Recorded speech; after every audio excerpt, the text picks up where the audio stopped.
día. Esta vez corresponde hablar del tema de infecciones por pseudomonas y especies relacionadas. Cuando uno en el ámbito médico, sobre todo hospitalario, pronuncia o evidencia la palabra de pseudomonas, todo el mundo se pone atento. Porque esta especie bacteriana está muy relacionada a infecciones en el ámbito nosocomial. Y no solo eso, sino infecciones severas.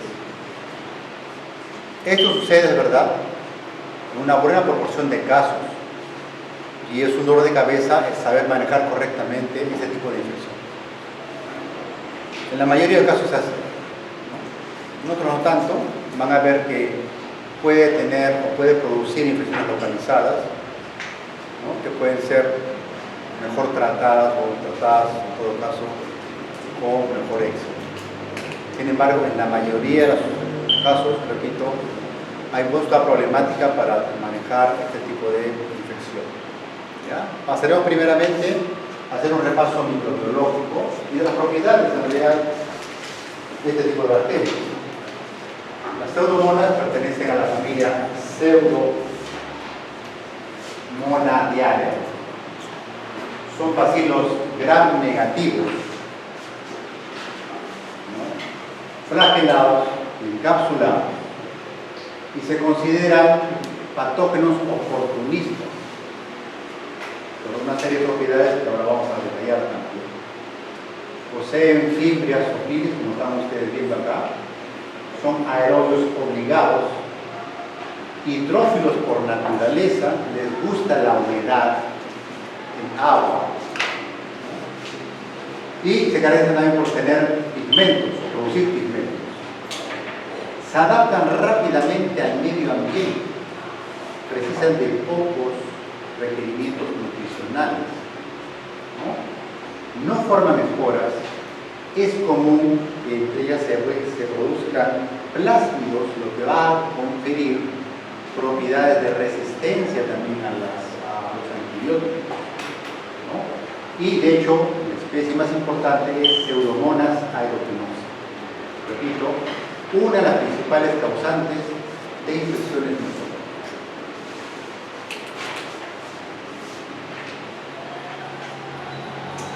Habitan en forma diversa, son de vida libre, ¿no? Sobre todo en el suelo, en lugares húmedos, en aguas estancadas, en aguas negras. Sin embargo, adicionalmente, forman parte de la flora intestinal normal. Lo que pasa es que no nos enfermamos porque nuestra capacidad inmunitaria y la capacidad de multiplicación de la misma es ignorada, ¿no? Nuestra misma capacidad. Típicamente se puede encontrar también en material orgánico en descomposición, en aguas estancadas, ¿no? Y fundamentalmente, repito, se aíslan en lugares húmedos. Y en el ámbito hospitalario, pues su predilección son los lavandinos, los equipos biomédicos, las soluciones incluso antisépticas, todo lo que sea líquido, ella está ahí, ¿ya? Puede estar ahí, gotas o fábricas desinfectantes. Incluso puede ser vehiculizada a través de los nebulizadores, ¿no? Fundamentalmente ustedes han visto, por ejemplo, cuando se comienza a tratar pacientes con crisis asmáticas, por ejemplo, ¿no? Pueden estar ahí contaminando este tipo de material, ¿verdad? Ese es el problema principal. Son bastante ubicuos, o sea, su capacidad de estar en diferentes lugares es bastante llamativa. ¿Okay? Típicamente, tiene un olor dulzón, ¿no? Cuando uno ve no solamente la herida al aspecto, la herida verbosa, tiene ese aspecto de olor penetrante, olor sui generis, ¿no? Que le produce, ¿no? Como si fuera uvas, ¿no? Fermentado. Y típicamente también tiene una pigmentación, ¿no? Producen piocianina de color verde azulado o azulado, ¿cierto? Y también la bioverdina o fluoresceína que va más o menos de color amarillo verdoso. Cuando uno tiene infección, por ejemplo, quirúrgica o sitio quirúrgico y ve este tipo de secreción, prácticamente hace el diagnóstico de ese dolor.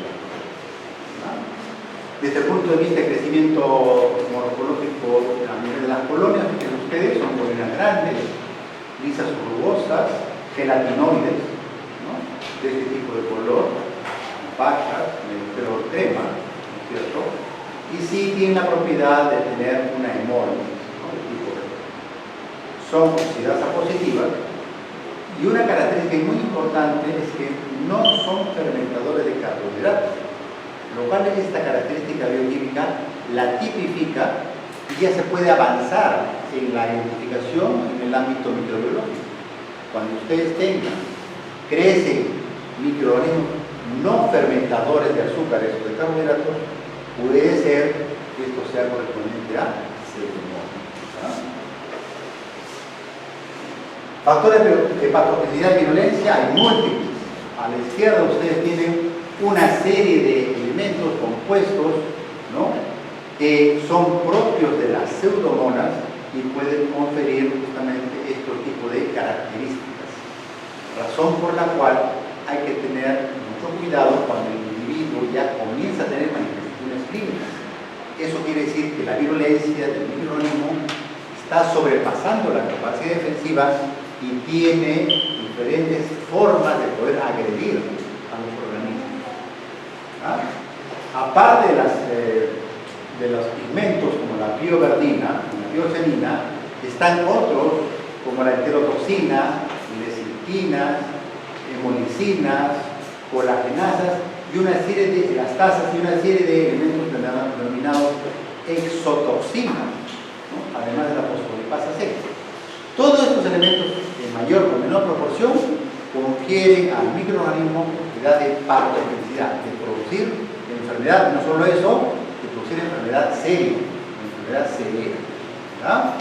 Las características estructurales de las pseudomonas, aparte de la capa que presenta la capa bacteriana propiamente dicho, están los flagelos, los cilios y elementos de exotoxinas que promueven o hacen que la pseudomona sea agresiva desde el punto de vista de la infecciosidad. Esto lo vamos a ver también un poquito más adelante. Noten ustedes también las diferentes toxinas que puede presentar la pseudomona propiamente, ¿no? Tenemos la endotoxina, que no viene a ser todo más que el tipo polisacárido responsable de la hiperestimulación del sistema inmunitario, provocando una respuesta inflamatoria vía estimulación de producción de citoquinas y puede provocar realmente el shock séptico. También se enumeran la exodoxina A, exoenzimas S y T, exoenzimas U, las cuales se caracterizan fundamentalmente por ser citotóxicas y producir lesiones que pueden llegar a bacteriemias, incluso a sepsis o al shock séptico. Entonces, tienen propiedades, no solamente desde el punto de vista físico, sino también bioquímico, químico, que hacen que la pseudomonas sea difícil de combatir.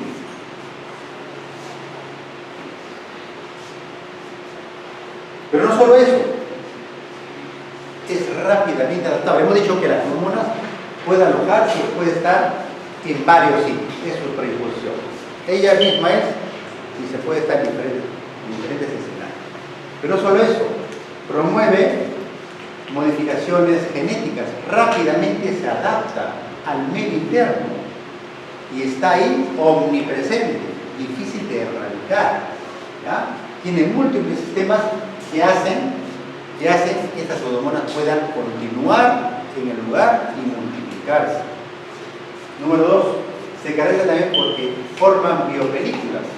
Algo hemos avanzado también, biofilm o biopelículas, ¿no? La producción de un elemento denominado, por ejemplo, alquinato, también está involucrado en esto. O sea, aparte de la capa bacteriana, propiamente dicho, de la membrana externa, tiene la formación de productos que la protegen, las envuelve y evita la penetración de antibióticos o promueve el posicionamiento de las pseudomonas en estructuras, por ejemplo, los tubos endotraqueales. Y en tercer lugar, la formación de alquinato hemos avanzado, ¿no es cierto? En algunas, la mayoría de cepas no forman tanto alquinato, en algunas sí, sobre todo en aquellos pacientes que tienen una enfermedad genética denominada fibrosis quística. en la cual se perpetúa, repito, la pseudomonas. ¿Ya? Estas características son bastante peculiares de esta especie. Y no solo eso, no solo es que rápidamente se adapta, puede estar en diferentes lugares, sino que tiene características estructurales, por ejemplo acá, una membrana semipermeable, ¿no es cierto?, con baja prevalencia a compuestos hidrofóbicos, por ejemplo, reservándose el derecho de que a ella le entren compuestos o elementos. O sea, es bastante selectiva para aceptar moléculas que puedan ir al interior de su sistema. ¿No? Y más, hay un sistema de porinas y un sistema de transportadores, y no solo eso, sino que una vez entrado este elemento, lo puede botar, lo puede eliminar. Sistema de porinas, ¿no? Eflujo, sistemas de eflujo, ¿no? Efflux, o otros compuestos por elementos, que hacen que no solamente impida el paso de moléculas, sino también que las bota, las elimina.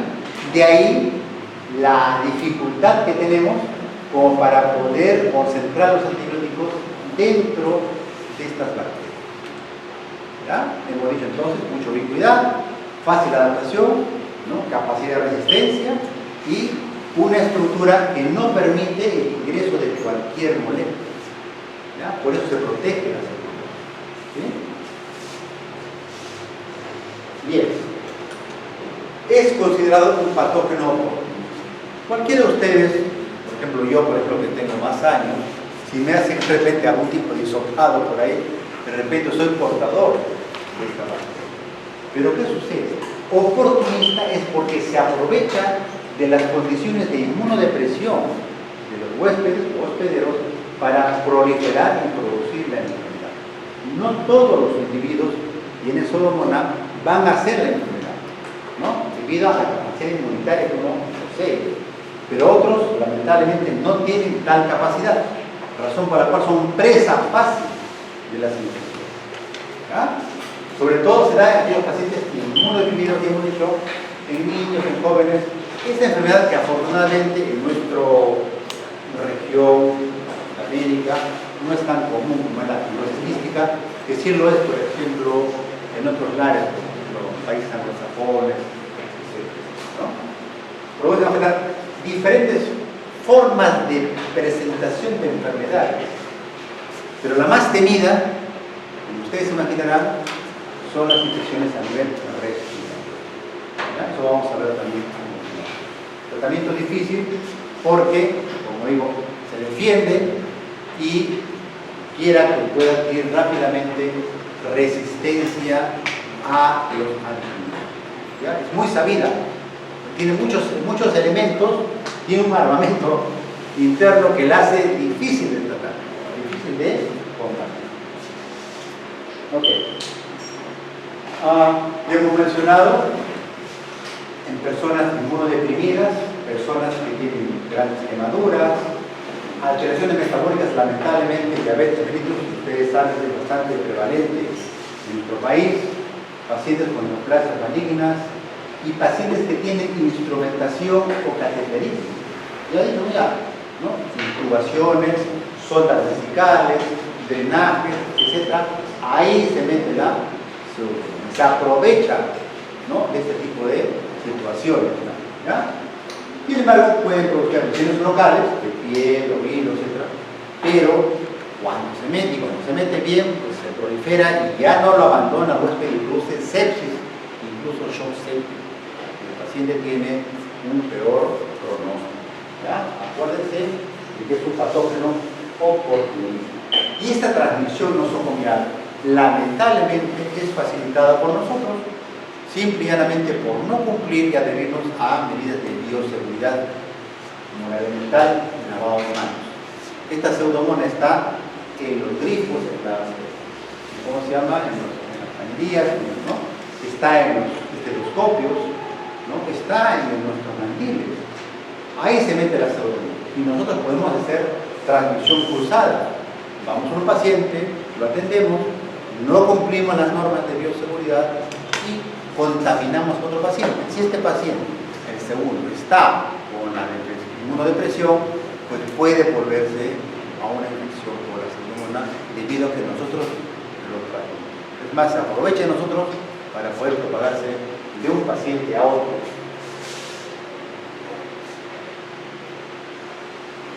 Bien, en ese sentido, pues evidentemente hay un impacto en lo que sucede a la infección por pseudomonas.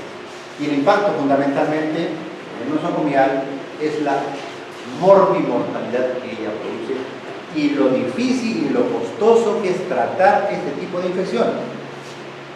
¿Okay? No es que se haya inventado y a cada rato haya antibióticos para pseudomonas, al contrario, cada vez tenemos menos armamento terapéutico para poder combatir. Entonces, forma parte de una pandilla muy malosa de gérmenes nosocomiales. Está liderando, igual que la Cinetobacter, la Klebsiella multiresistente, la Escherichia coli, todos abren un conjunto, un club de bacterias que se llaman patógenas muy agresivas y está liderando pues este tipo de procesos, ¿no? El desarrollo de la pseudomonas MDR significa multidrogoresistente o TCR, multidrogoresistente, está directamente relacionado con el uso previo de antibióticos y el tiempo de estancia hospitalaria previo a la infección. Todo el mundo sabe, médicos, no médicos, hasta la abuelita sabe que mientras más tiempo está un paciente hospitalizado, ¿qué pasa? Se puede infectar. Y peor todavía puede ser peor. Todo el mundo sabe que si yo meto ceftriaxona 14 días para una celulitis de pie en una persona ancianita diabética, lamentablemente se va a colonizar gérmenes multiresistentes y va a ser otro tipo de infección. Entonces, un principio básico, no solo la bioseguridad que estamos hablando, sino también corta estancia hospitalaria y evitar manipulaciones en lo posible o procedimientos invasivos, porque ahí está este tipo de problemas. ¿De acuerdo? Muy importante este tipo de cosas. ¿Ya? La resistencia, el tratamiento antibiótico inadecuado se asocia a peor pronóstico. Claro, si yo le doy un antibiótico, la pseudomonas se va a reír, esto se prolifera para cepas más resistentes. Estoy seleccionando, es una cuestión de selección, estoy seleccionando las cepas más resistentes, ¿no? La resistencia a antibióticos ha aumentado, siendo un serio problema, por supuesto. Comentaba con los compañeros cómo ocurrió con el COVID-19, ¿no? Todo el mundo le damos antibióticos. Resultado de cosas, una alta tasa de resistencia a este tipo de gérmenes y otros más que han proliferado en nuestro país. ¿Ya? Entonces, mucho cuidado con este tipo de infecciones. Una constelación de enfermedades múltiples, no solo infecciones con neumonía, nosocomiales, ¿no? Vamos a ver brevemente cada uno de ellos.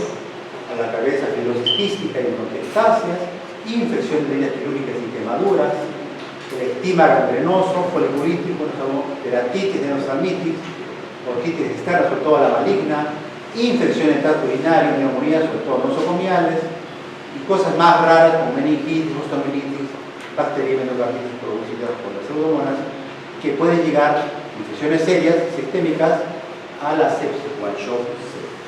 ¿Ya? Entonces es una constelación de enfermedades. Vamos a ver esto que se llama fibrosis quística, una alteración que produce una desestructuración del parénquima pulmonar, ¿no? Fibrosis quística, ¿no? Quistes, fibrosis, el mismo nombre lo dice, sobre todo en niños, personas jóvenes que tienen una predisposición congénita, ¿no? A tener este tipo de procesos.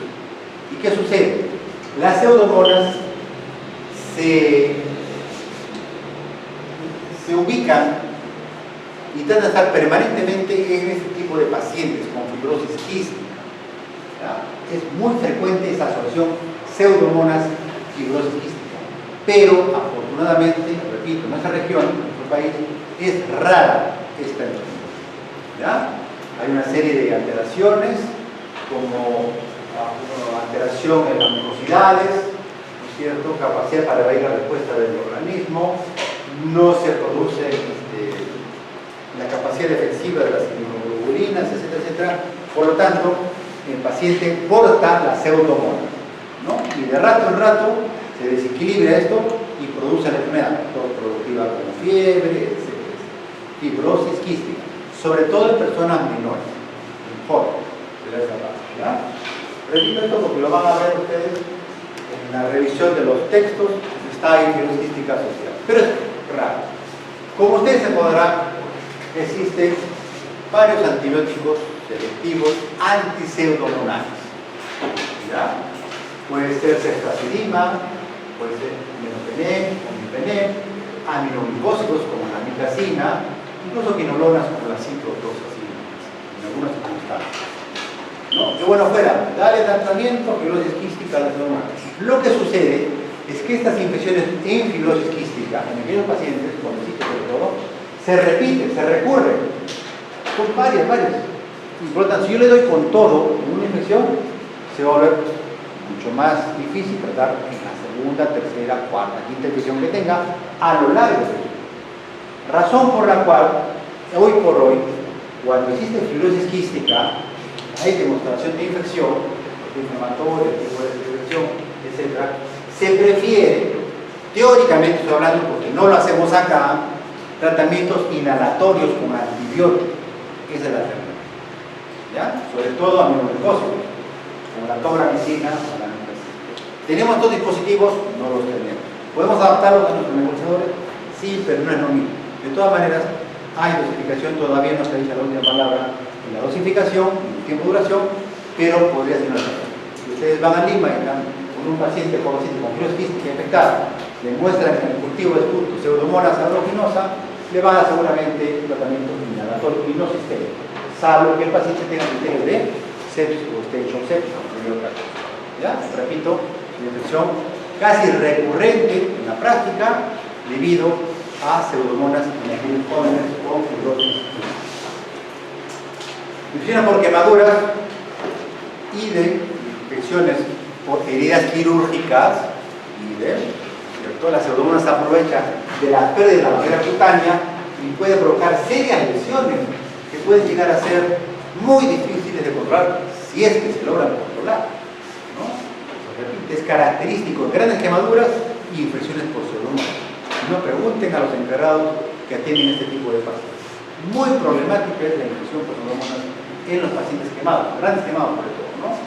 Si la pérdida de la función de la barrera, ¿no? Es una fácil entrada del acceso del microorganismo al paciente, ¿no? Puede causar efectivamente infecciones graves y el paciente se muere, gran quemado, por infecciones por Pseudomonas, básicamente, ¿no? Hay que tener mucho cuidado, mucho respeto por este tipo de infecciones. Repito, sobre todo en grandes quemados. Hay una lesión típica, casi característica de las Pseudomonas, que es el denominado ectima ganglionoso. No sé si lo identifican, ¿tienen ustedes? Es una infección seria que puede o no tener bacteriemia asociada, ¿no? Pacientes inmunodeprimidos sobre todo. Son lesiones ovales o redondeadas, con un halo eritematoso, ¿no es cierto?, con un centro necrótico. Está más extendido, fíjense ustedes. Hemos tenido un caso de una abuelita que presentó un ectima. Pensaba que era una disipera, no es una ectima, se aisló, se volvió una ectima en la secreción, ¿no? El tratamiento tiene que ser médico quirúrgico, ¿no? Tratamiento antibiótico full y debridación en lo posible, ¿no? Con un soporte nutricional, sobre todo a veces aprovecha por eso uno pone de tipo de ectima ganglionoso, tiene un nombre peculiar, para que ustedes lo puedan reconocer, ¿ya? Pacientes jóvenes que van a la piscina, etcétera, temporada veraniega, y los niños sobre todo, se da esta enfermedad denominada foliculitis, por Pseudomonas, foliculitis hay múltiples, ¿no? Pero son zonas sensibles, como son los glúteos, los muslos, pero son fáciles de olvidar. Aparecen como una enfermedad que puede pasar desapercibida, no necesariamente por Pseudomonas, repito, pero puede suceder y de hecho se puede describir, ¿no? Se confirma mediante aislamiento de esa zona, sobre todo en las zonas donde existe este tipo de infección, de piscinas, ¿no? Sobre todo. Acá antibióticos tópicos y orales no varían la evolución, básicamente el cuadro es sintomático y dar ácido acético en forma tópica u otro tipo de elementos de manera tal que se pueda secar, que pueda mejorar la condición de la piel. Se describe en todo caso una enfermedad, una entidad infrecuente que es la foliculitis por pseudomonas, ¿no? Igual, raro, aquellos manipuladores de piscinas que van en contacto con el agua, el famoso síndrome de uña verde, ¿no? Raro, casi no se ve, pero ahí está, ¿cierto? Hay una onicolisis debido a la pseudomonas y produce el pigmento, ¿no? Y se queda con el pigmento de la persona, ¿no? Está infectada, ¿no? Hay que debilitar esta uña, síndrome de uña verde. Es raro. Ven, infecciones locales. Queratitis a la izquierda y endoftalmitis.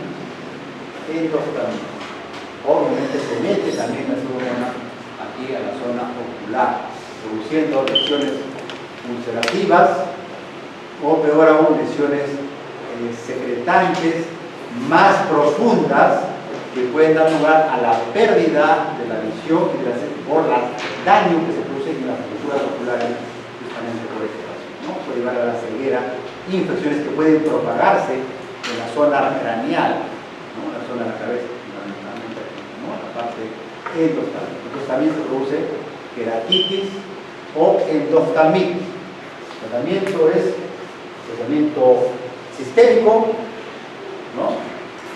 Y tratamiento local, ¿no? Los antibióticos también se puedan dar, se puedan tratar este tipo de medicina, sobre todo si emplea en gotas oftálmicas, al trato de la piel. Otro elemento también, otra enfermedad denominada la otitis externa maligna, la otitis maligna externa, ¿no? Una supuración que no es cualquier cosa, porque puede tener múltiples complicaciones, incluso osteomelitis, parálisis cerebroescraneales, ¿no? Que puede dar compromiso sistémico también, compromiso general. Pacientes que han tenido contacto con el agua, sobre todo personas diabéticas, inmunodeprimidas, y que continúan, mejor dicho, con este tipo de secreción que no mejora con las gotas, con tratamientos locales, etc. Y que van de médico en médico, siguen con el problema hasta que puede la enfermedad avanzar y provocar este tipo de alteraciones, ¿no? O tipo de complicaciones. Otitis externa maligna por pseudomonas. ¿Ya? Igual el tratamiento es endovenoso, fundamentalmente, porque son difíciles también de poder ser tratados. Sobre todo, acá se puede tratar con ceftazidima, ¿no? O aminoglucósido, un antibiótico que sea anti-pseudomónico. Más frecuente, en el ámbito hospitalario, infecciones del tracto urinario, ¿no? Pero estoy repitiendo la palabra infecciones del tracto urinario, no bacterias asintomáticas. Porque si de 100 pacientes con sonda vesical en el hospital se toman cultivos, los 100 van a salir positivos. ¿Ya saben ustedes por qué? Porque se adhieren, pues los microorganismos se multiplican ahí fácilmente, ¿no? La cosa es que produce síntomas de enfermedad, respuesta sintomática, ¿no? O signología que sea evidente a la luz justamente del examen, ¿no? Eso es importante tener en cuenta. No se trata toda la infección, toda la bacteriuria, solamente tratar que producen síntomas, ¿ya? Esto obviamente está relacionado con el sondaje ejercital. Y es frecuente en aquellas personas postradas, personas que no se mueven, no se movilizan, por diferentes razones, principalmente secuelas neurológicas. No tiene sondaje vesical, va a ser fiebre, piensen en primer lugar en infección urinaria y piensen está hospitalizado en infección por la confirmación, obviamente es un grupo cultivo, un proceso de una muestra bien tomada, y el tratamiento sí se puede complicar, porque uno puede dar ciprofloxacino o aminoglucósido, o aminoglucósido a esas dosis, ¿no? Dosis oral, dosis venosa, por vía habitual, son dosis habituales en personas que tienen función normal, ¿no es cierto? Pero puede suceder que el paciente repita las infecciones, se llaman itus recurrentes, en las cuales el microorganismo más bien es resistente a este tipo de antibióticos comúnmente empleados. De tanto usar ciprofloxacino, se vuelve resistente. De tanto usar aminoglucósido, se vuelve resistente. Ahí hay un problema, porque tenemos que progresar a otro tipo de antibióticos anti-pseudomónicos. Hay que tener cuidado con este tipo de cosas. no con fiebre tampoco. Y aquí el problema es principalmente la neumonía. ¿No? Típicamente es una neumonía en el ámbito nosocomial, típicamente asociada a la intubación endotraqueal. De ahí que se denomina neumonía asociada al ventilador. Neumonía asociada al ventilador. Alta prevalencia en UCI, es la segunda causa de infección nosocomial después de la ICU, ¿no? Con alto tipo de complicaciones. Porque también, noten ustedes, no es cualquier neumonía, son neumonías severas que traducen un importante compromiso de las estructuras pulmonares, ¿no?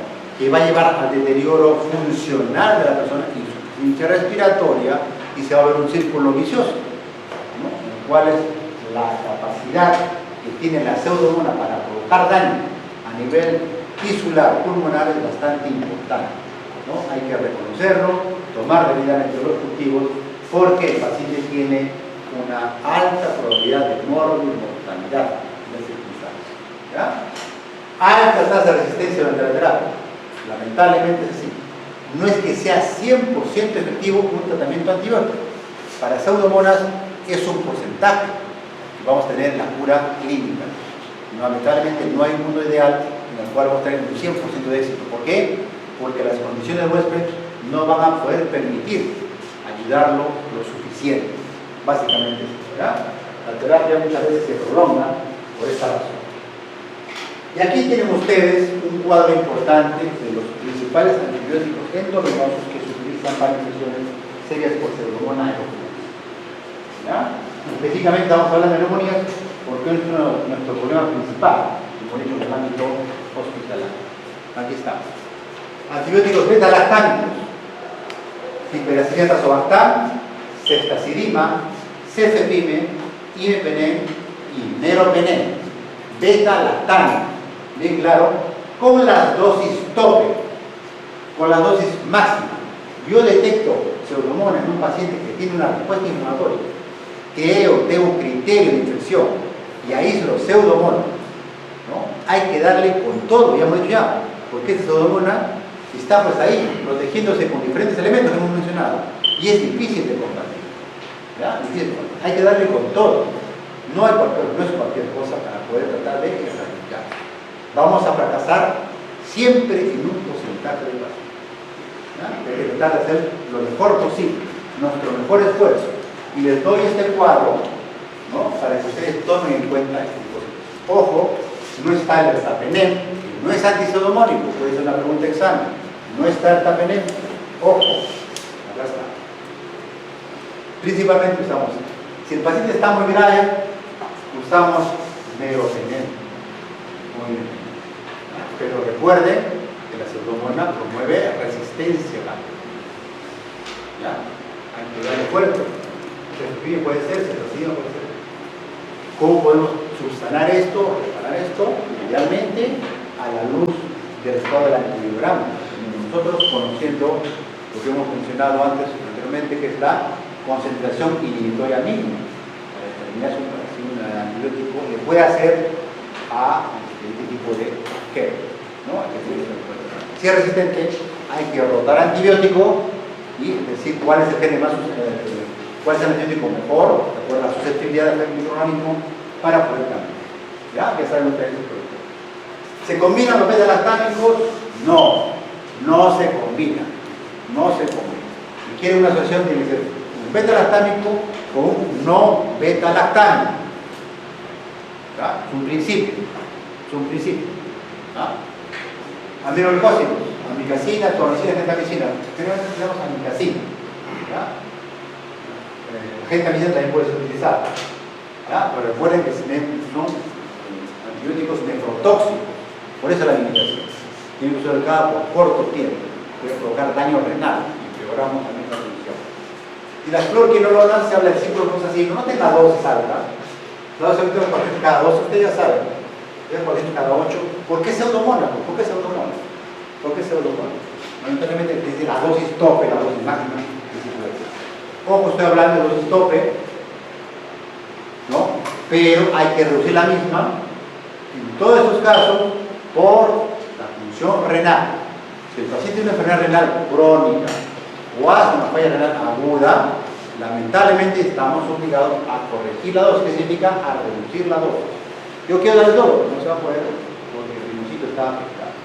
Y para eso nos ayudamos de las guías que van a revisar su página web, ¿no? Hacen revisiones en su smartphone para que puedan dar la dosis adecuada según la función renal, ¿no? Según la definición de la estimada, básicamente.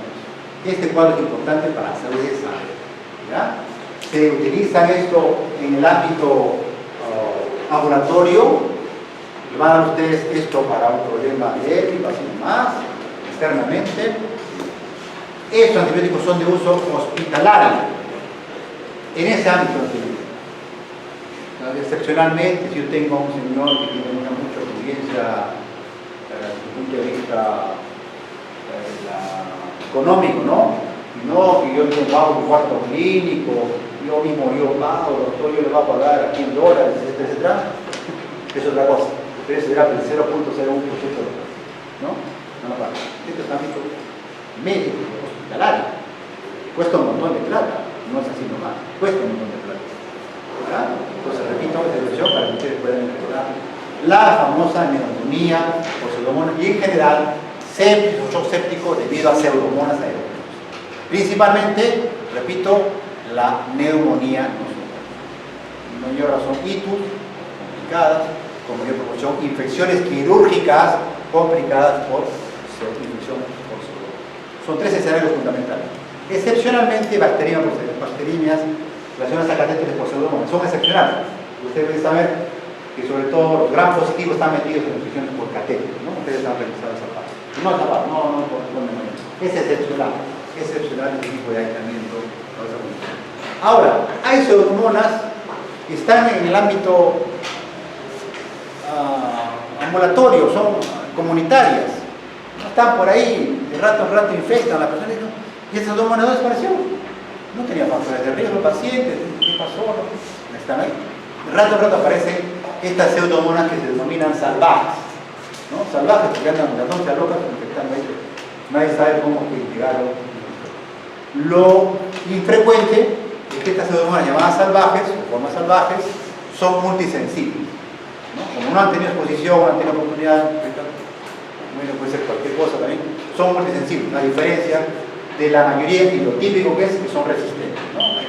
Hay excepciones, ¿no? Este tipo de formas salvajes. Bien, afortunadamente meningitis y accesos cerebrales, sobre todo en pacientes neuroquirúrgicos o post-TEC, rara la presentación, bien difícil, por no decir imposible, la erradicación de pseudomonas a nivel sistema nervioso central. Si uno encuentra pseudomonas ahí por el líquido subarráquido cultivo, ¿no? Bien difícil que salga el paciente, pero habrá que hacer el intento, que yo digo, muy difícil es el tratamiento antipseudonómico en estas circunstancias, ¿ya? Peor todavía se puede producir abscesos, etcétera, etcétera, muy difícil tratar o controlar, tratar este tipo de infección. ¿Ya? A veces no solamente da por vía venosa, sino tiene que por vía intratecal, o sea, a través de las funciones de la columna, llegar al espacio ventricular y de por ahí intradural y por ahí meterle al antibiótico. Se llama tratamiento intratecal, se denomina eso, ¿no? Pero, bueno, son medidas ya, ¿cómo se llama?, heroicas, de rescate, etcétera, bien difícil. El tratamiento con meningitis igual sucede con la promielitis o promielitis. Infrecuente, pero puede haber, sobre todo en personas mayores, diabéticos, ¿no es cierto? En niños a veces ocurre, en los pies sobre todo, evolución lenta, y puede haber una infección que se vuelve crónica. Ustedes saben que el hueso es difícil de tratar desde el punto de vista infeccioso por la penetración que tiene que tener el antibiótico a ese nivel, ¿no? Y porque la pseudomonas también se protege. Entonces son dos factores negativos que tenemos que tener en cuenta, ¿no? También por semanas prolongadas, ¿no? Pero también, no digo que sea frecuente en las infecciones por pseudomonas en el caso de osteomielitis, no digo, son infrecuentes, ¿no? Afortunadamente, ¿no? Pero que puede suceder en personas predispuestas, ¿ya? Igual sucede con las endocarditis, ¿no? Afortunadamente también, menos mal. Alta mortalidad, infrecuente, rara, ¿no? Esa parte. Sobre todo si afecta a las cavidades izquierda, ¿no? La presencia, ustedes ya saben, en miocarditis, la presencia fundamentalmente de vegetaciones a nivel de las válvulas cardíacas, ¿no? La presencia de bacteriemia, la presencia de bacteriemia, ¿no? ¿Cuál es el que es más frecuente en miocarditis? Ustedes ya saben ya, la sepsis estreptococo, ¿no? Estreptococo pirida, ¿no? Pero no es el caso de la pseudomonas, no es que haya una prevalencia, es rara la penetración o la etiología pseudomonal en este tipo de acciones, pero se describe también, ¿ya? Hay que tener cuidado. La bacteriemia, la presencia de pseudomonas a nivel sanguíneo puede ocurrir en personas predispuestas que tienen cuadro de sepsis. ¿Ah? Es excepcional también su aislamiento, pero puede suceder, sobre todo en personas mayorcitas, pacientes con inmunodeficiencia, terapias antibióticas previas y que tienen dispositivos intravasculares, sobre todo catéteres venosos, pero no es lo común, ¿no? Es muy frecuente el aislamiento bacteriémico de la pseudomonas, pero puede ocurrir. ¿Ya? Hay que ver también el tipo o en dónde está pues, el foco primario. Hay que ver este tipo de situaciones también. Puede ser por quemaduras, puede ser por endocarditis, puede ser por dispositivos, etc. ¿No? Bacteriemias por pseudomonas. Se tratan de la misma manera también con las neumonías, con infecciones de alto. Bien, entonces, el paciente está. Hay un paciente predispuesto, porque el paciente me dice que yo tengo pseudomonas, no existe un letrero que tiene pseudomonas. Yo tengo que sospechar la presencia de pseudomonas. Hemos dicho factores de riesgo para hacerlo, sobre todo intubaciones y sonda vesical. Eso no pasa. Pacientes mayores, diabéticos, postrados, ya malnutridos, inmunodeprimidos por alguna razón, ¿no? Eso es lo que tenemos, ¿no? ¿Por qué? Porque esto no solamente hace ver que el paciente puede tener o es candidato o tiene factores de riesgo, no es la palabra, factores de riesgo para infecciones por pseudomonas, sino que esta pseudomonas puede ser resistente a múltiples enfermedades. Ese es el problema principal. O sea, son dos fases, ¿no? Complementarias. Dos efectos negativos están relacionados con esto. Uno es que tenga infección por pseudomonas y la otra que la pseudomonas sea múltiple resistente. Y eso es lo más peligroso, lo más dañino que uno puede ver. El peor escenario que uno tiene que ver, ¿cierto? Dice que se recomienda para pacientes con tratamiento empírico un tratamiento beta-lactámico o un antibiótico no beta-lactámico. Es una controversia, se recomienda. Hay gente a favor y hay gente en contra, ambos con sustento. Pros de tratamiento combinado, ¿no? Incremento la posibilidad de que el patógeno sea sensible a los antibióticos. Claro, si soy dos, tengo más chance de que sea sensible, ¿no? Sea susceptible a los antibióticos. Prevención de desarrollo de resistencia. Claro, si soy dos, se supone que voy a dar un tratamiento más racional en el sentido de más acortado, enérgico, pero más acortado. Y efecto aditivo sinérgico de combinación. Claro, pueden hacer sinergia los antibióticos y por ende puedo tener una mayor tasa de curación. Teóricamente estoy hablando de esto. Pero ¿cuáles son desventajas? Aumenta la toxicidad, incrementa los costos, ¿no? Y también puede provocar resistencia, paradójicamente, superinfecciones también, ante fracaso. Entonces hay pros y contras de la combinación antibiótica versus la monoterapia con. Entonces vamos a centrar, doctor, entonces está mareando. Si el paciente está severamente infectado, tiene que ser sepsis o shock séptico, ustedes no duden, tratamiento combinado. Pseudomonal y, beta-lactámico y no beta-lactámico. Empírico, hasta conocer qué cosa, los puntos. Y de acuerdo a eso van a reajustar, van a racionalizar o van a rotar la mente. ¿Ya? No está en esa condición. Por eso un paciente inmunodeprimido podría iniciar un tratamiento único antipseudomonal y esperar, ¿no? Depende entonces de la gravedad del paciente, ¿no? Si han tenido antecedentes del perfil microbiológico del hospital, se produce en el hospital y la decisión es uno. Le doy uno o más anillos comunes. Es una primera aspecto. Y luego veo, interpreto y actúo según el antibiograma. Si yo acerté de primera intención, punto para mí, mi estrellita, porque yo mismo he tratado precozmente la infección del paciente. Pero si me voy de bruces porque me parece multiresistente, ahí sí tengo que resignarme, porque la verdad, ¿qué le puedo dar a este paciente? Si he comenzado con meropenem, ¿qué le puedo dar, doctor? Llaman al doctor Hueda, ¿qué ha pasado? No entiendo. Y ahora, ¿qué le damos? Y esa es la pregunta que se hacen todos los días los médicos que enfrentan este tipo de infecciones severas por pseudomonas en los pacientes hospitalizados. ¿Qué le damos a los pacientes que tienen pseudomonas multiresistentes? ¿Qué le damos? No se han inventado recursos nuevos antibióticos, muy pocos, como estos, por ejemplo. Acá está. Principales antibióticos a pseudomonas, según estamos reiterando. Venem, esta es la dosis habitual, pero puede dar 1 gramo cada 8 horas. Fíjense, 1 gramo cada 8 horas puede ser incluso. Meropenem, 2 gramos cada 8 horas en perfusión extendida llevando a horas. Ceftazidima, 2 gramos cada 8. Hiperfina, 4.5 gramos cada 6. Igual en perfusión extendida. Ciprofloxacin cada 8. Y amikacina 15 hasta 20 miligramos intravenosa. Entonces, le damos el tope. Inicialmente le damos el tope, para tratar de combatir la infección.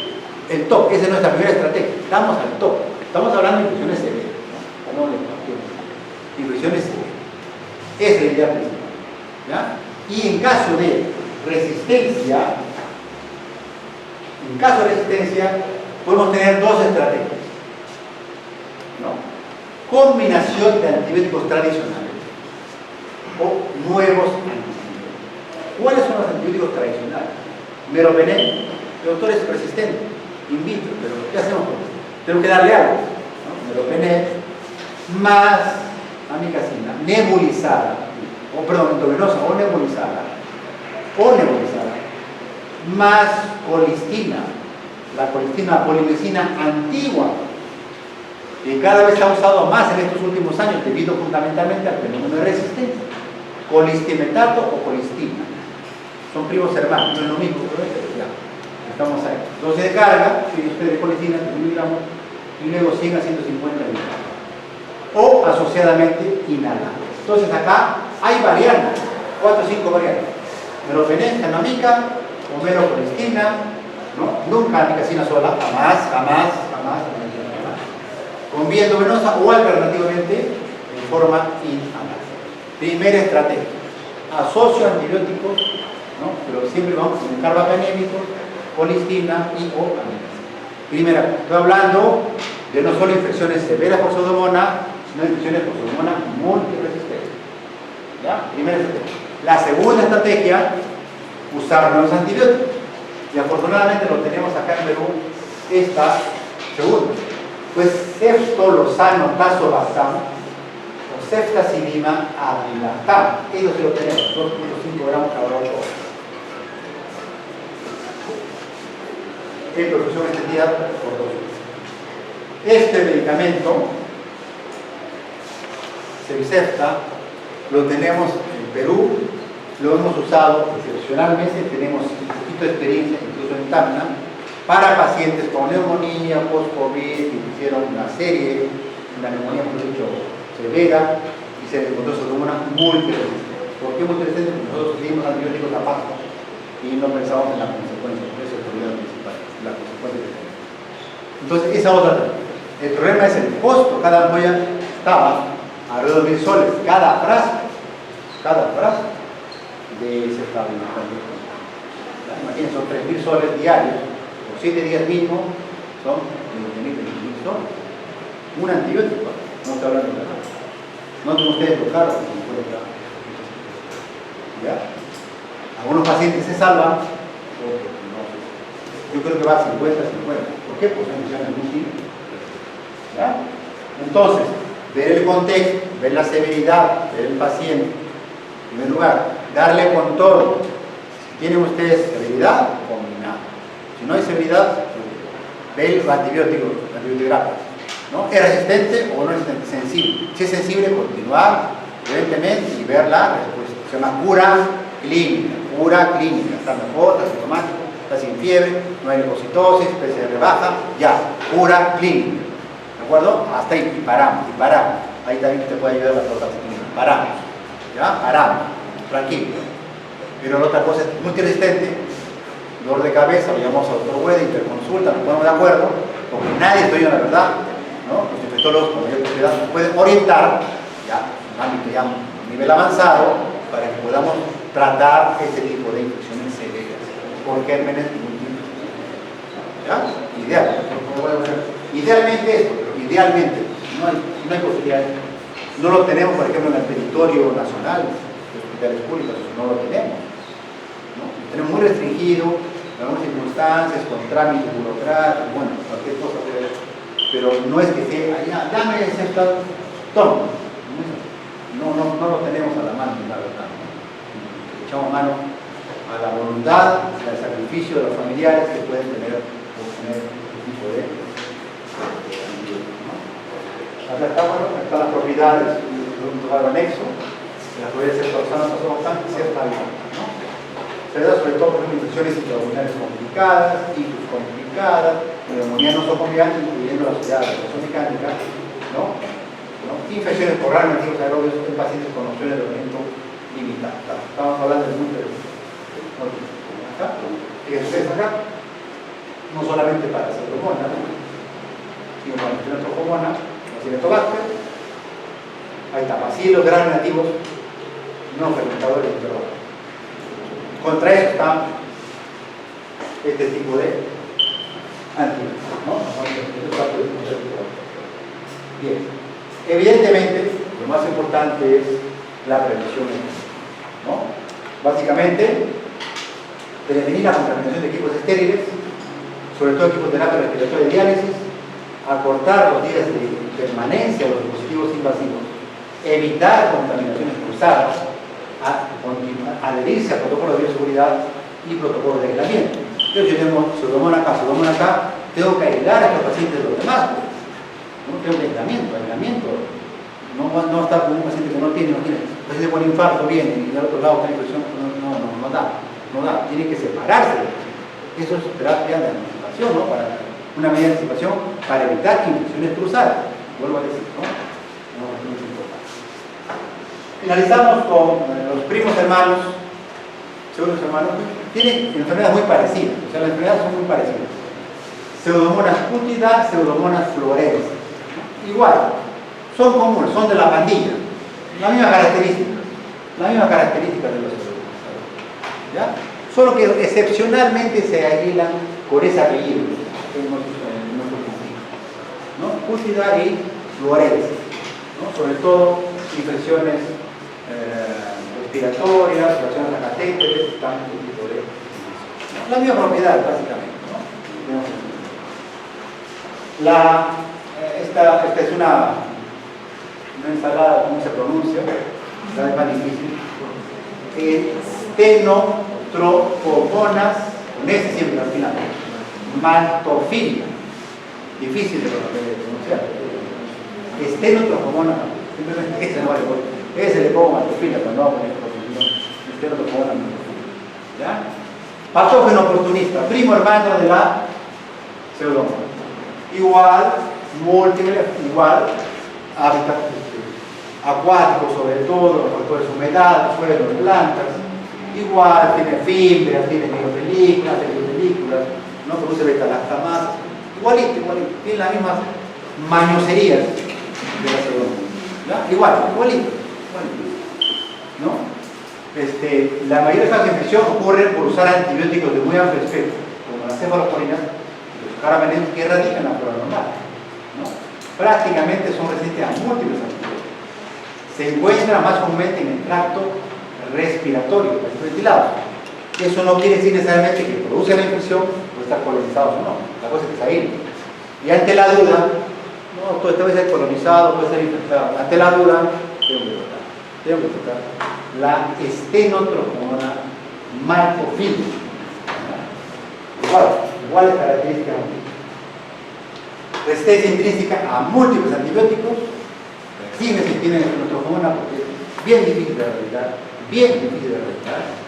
El tratamiento, sobre todo para neumonías nosocomiales, estriba en la combinación de trimetropil sulfametoxazol con la levofloxacina.